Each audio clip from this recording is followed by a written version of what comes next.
Hello everyone, welcome back to the channel Study Time, and today we are going to make an interesting video for FYBCOM students of Commerce 1, that is chapter number 3, project planning. Okay, I'll hope you like the video. So let's begin. Chapter number 3, project planning. So what is project planning? Project planning is nothing but preparing in advance what has to be done into that project. The project is actually something which is related to business. Okay, so you're preparing or you are having an idea or planning before in hand what you have to do in that particular business project. Okay, so that is there in the chapter number 3. Introduction. Business planning refers to a process of deciding in advance in respect of a business activities. So what is business planning? You are already deciding in advance what has to be done in your business. Okay, what all activities you're going to take into consideration for your business, what kind of work you're going to do in your business, what products you're going to make, or how you're going to market your product, how to make profit, what your aims or what your objectives of your business are going to be. Okay, how in future how your business is going to work on, how it will achieve its objectives. So these all you actually plan before you start the business. Okay, you take all this into consideration before you are actually working in that business. So that is actually called as business planning. Okay, now there are certain steps that has to be followed for business planning. So steps in business planning process. So there are different steps that are taken into consideration for your business to be planned before. Now these steps helps the business to effectively work and to achieve the goals in proper order. Okay, so that is why actually there are steps that are made for business planning. So the first step is analyzing of environment. Okay, so you have to analyze your environment, your business environment. Okay, what all factors are there, what are the internal factors that will affect your business. Okay, or what factors are there which will help your business to work on or to properly achieve your aims and objectives of your business. So that can be your manpower, which are your internal environment. Manpower, if there is effective manpower, then your work of your business will be effective. So that will help for the efficiency of the business. Then machines. Okay, if you have proper machines, upgraded machines, it will help your work to go on smoothly. Then technology, if you have upgraded technology, advanced technology, it will definitely help you in the work of your production. Okay, then management of labor relations. If you have proper labor relations, then your laborers will work for you in a better way, in an effective way, in an efficient way. So it will help for the productivity of your business. Next is management of policies and practices. Okay, if there are proper policies, if there is a proper practice that is taken into consideration in your business, then it will effectively help your business environment. Okay, so you have to take into consideration your internal environment, and you should know what are the strengths and weaknesses of that, and accordingly that you can make planning. Next is analyzing of external environment. As you have analyzed your internal environment, you should also take into consideration your external environment. So what are your external environment? It can consist of government policies. Okay, now government policies affect your business environment. Suppose the government has banned the things, then it will affect. If government is providing subsidies or promoting some products, then it will be like a strategy, or it will help your business. Then competition strategy. Now in the market there are various competitors for each and every field. So competition, in that how you will, what would be your strategy that will help you to compete your competitor, or what are the strategies that will make you better than your competitor, that you have to consider. Next is customer requirement. What actually customers are required, or what are the customer demand, what they actually want, and what are the things that will help them, or that will help your business to collect more and more customers, to gain more and more customers for your product or for your benefit. Next is international environment. Okay, now international environment is also important for you to be globalized. Okay, or for you to become or come into the global market. External environment also indicates your opportunity in the market, how you will stay stable in the market. That will help when you will know the threats and opportunities of your external factors.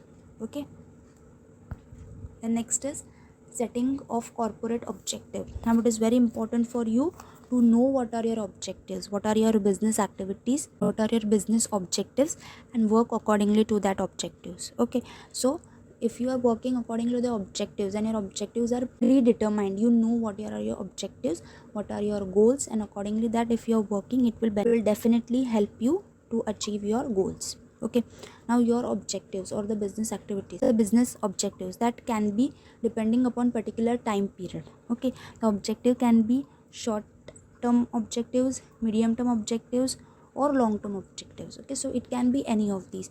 Like suppose it is a short term objectives, then it can be achieved within 1 year. Okay, if it is a medium term objective, then it will need a period of time over 5 years. Okay, within 5 years you can achieve that objective.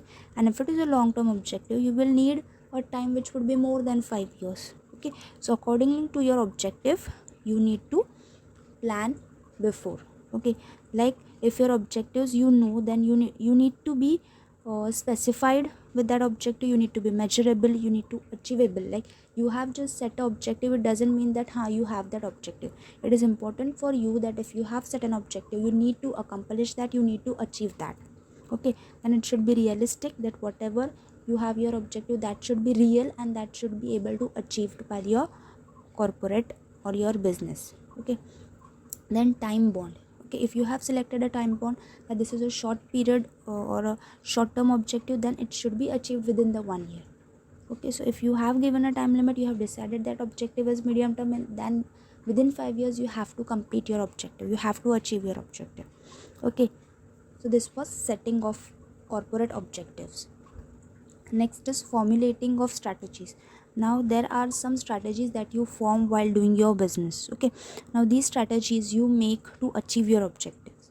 Now there are many business firms, they frame short term strategies so that they can effectively achieve their objective within a very less time. So what are those strategies? First is corporate strategies. What is corporate strategies? These strategies is made by the top level management, and it helps for the growth of your corporation, okay, or your business. Then next is division wise business strategy. Now what is this strategy? This strategy is made by the divisional head. Okay, so they help you to achieve the objectives which are strategics towards the business units, means accordingly to your business units how you can achieve it. Next is departmental strategies. Departmental strategies are made by the departmental heads. Okay, like if you have production department, then production manager or the productional head will make production strategies. Okay, if you have marketing department, then the head of marketing department will make the marketing strategies. So accordingly to that, you will have the functional strategies. Next is operational strategies. Okay, accordingly to the operations that are taken into consideration by the lower level managers. Okay, now whatever the operational activities are done, that is the day-to-day activities, that is their strategies, that is the operational strategies are made by the lower level managers. Next is analyzing of strategies and plans. So there are, the management has to analyze what are the strategies and plans, and what plans and strategies will be cost benefited, and accordingly to that they have to make those strategies. Now first is cost. Okay, so you should analyze what is the cost that is taken into consideration for the production, distribution, and administrative expenses. Okay, and then you have that whatever administrative expenses are there, okay, how you can manage those expenses, okay, how you can reduce those expenses. Then benefits, you have to see that how you will get more and more benefits for your business. Okay, whether it is in terms of sale, whether it is in terms of market or goodwill, profit. Okay, you have to see how you can achieve more and more benefits. Next is selection of best strategies. Any business, any corporation, any organization will always see that how they can get the best strategy to be in the market. Okay, so the management or an entrepreneur should select the best strategy or plan, okay, which will help you to lead your business firm forward. Okay, now that is your mission. Okay, so what is the mission of your organization? That has to be foremost. Then next is internal environment of an organization, how your internal environment is. And next is your external environment, how is your external environment, what are the relative terms for external environment. Okay, so if you want to select a best strategy, then the management should frame certain plans and programs and have to implement them, and that will help you to have a best strategy. Okay, now it can be for the research and development. If you want your products to be good enough, then you have to focus on the research and development. Okay, like that. Okay, so that was an example. Now next is arrangements of resources, how you arrange your resources. Now it is necessary that if you have an organization, you will need your resources. So how you manage your resources, management of resources is the basic thing that any organization should know, how they can use or make optimum use of the resources that are available to them. Okay, so proper arrangement of resources that has to be done. Now there are mostly three types of resources that are needed, that is physical resource, capital resource, and manpower. Okay, so these are the basic resources that are needed for any business organization to run their business. Now physical resources, labor, employees, then also they need technology, then furniture, their assets.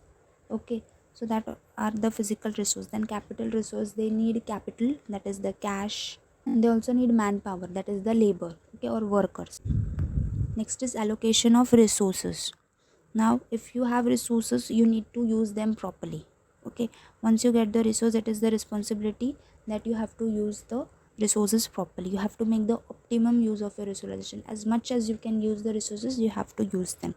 Okay, so for allocation of resources, it depend upon certain factors such as availability of resource. Now if there are certain resources which are very rarely available, then it is your concern that you use it properly. Okay, you use only whenever or wherever it is necessary. But if you know that the availability of that resource is in abundance, you can get it anyhow, then you can use in more than one product or for more than one purpose. Okay, so you have to use your resource as per the availability. Okay, next is importance of the activity. Now for what activity you are using that resource, that is also important. If that activity is not of much importance, then why you have to waste those resources in that activity? Okay, if that activity is important and you need that, then only you use that resource into that particular activity. Okay, next is management philosophy. Now many large organizations, they always have a management for each and every purpose, for each and every department. So for allocation of resources also, you need to have professional managers or professional management that would properly use the fund and allocate the resources accordingly. Okay, then the next is implementation. Now you have made the plans. Okay, you have also got resources, you have also known how you are, where you are going to use those resources. Now actually implementation is always important. When you have plans, the next step is implementing those plans. So implementation. Now allocation of resources is done. You have got your resource, now you are allocating them to various different activities of your business. Okay, so management needs to also have an implementing strategy, how you will implement those things, that is also important. Okay, so for that you need some strategies such as directing employees. You should direct employees how they need to work, what all things they don't know, you should try to direct them that you have to do it like this. Okay, that will help the employees to trust you, or the employee will also work properly, okay, with an less burden. Okay, he will not feel very fearful or anxious while working. He will be relaxed and efficiently he will work for the organization. Next is guiding the employees. You need also to guide employees. If your employees are not, sometimes they forgot or sometimes they don't know how to properly do that particular thing, so you have to guide them, you have to train them that this is how you have to work. Okay, next is motivating them. Now motivating employees is very important. When an organization or any person in an organization is motivating those employees, it definitely affect the performance of the employee. Okay, the employees start performing effectively. Okay, so that is also important. So implementation is also important after planning. Next is review. Okay, once you have planned, once you know what are all things you have to do, you have already implemented also, now the time is to take review. Okay, how now all these things, how they are performing, how is the performance of those things. Okay, so you have to find out it, you have to whether whatever you have done is going on within a right track, whether they are actually achieving the objectives or not, so that you have to see. Okay, or if it is not happening or there is something which is going crooked, then you have to see where it is going, and then you have to modify it, and accordingly that you can make new strategies, okay, to overcome those things. Okay, so this all were the process that is important in planning, or steps for planning process. Okay, now the next is concept and importance of project planning. Why project planning is important? What is the need of project planning? Concept of project planning. A project is plan to set up an interrelated task to be implemented over a specific period. Okay, so project planning is an interrelated task. It is related task, okay, with over a specific period of time, okay, within a period of time. So project, before starting a project, we need to have a plan. Okay, why? Because if we have a plan, we already know what all things has to be done, and accordingly to that we can work properly. Okay, so project planning provides a blueprint for the starting and managing the project. So project planning provides you a blueprint, you can say, or something for starting your business. Okay, that you have an idea how you are actually going to do that business. Okay, so project planning is important. Now, importance of project planning. Why project planning is important? Project planning provides guideline for completion only project within a certain time frame, usually with a defined stage and with designed resources. So project planning is important. Project planning helps us to complete the work, to complete the project within the time frame, within the time limit that has been decided. Okay, there are different stages that has to be gone through, so it helps us to go through each and every stage properly, okay, to accomplish all those and design the resources whatever are there, and easily, effectively we can achieve our goals and objectives which are been defined for that business. Now project planning includes, now what are the things that are included in project planning? Setting objectives. So the first thing that you have to need for starting your business is to set objectives. Okay, every business has their own objectives, and accordingly to their objectives they work.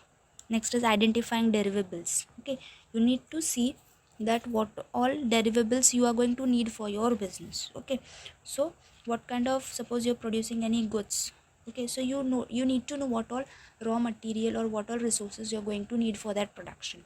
If you're rendering service, you need to see for that rendering service what are qualification or what are things, skills you are needed. Next is scheduling the project. Okay, how you are scheduled, like when you are going to start, how much time it will take to complete. Okay, what all things are needed in the completion of your project. Next is framing supporting plans. So what are different plans that will support your business or your project, or what all things that are there which will support or which will go accordingly to your business project. Okay, so these all are the different things that you have to consider while planning your project.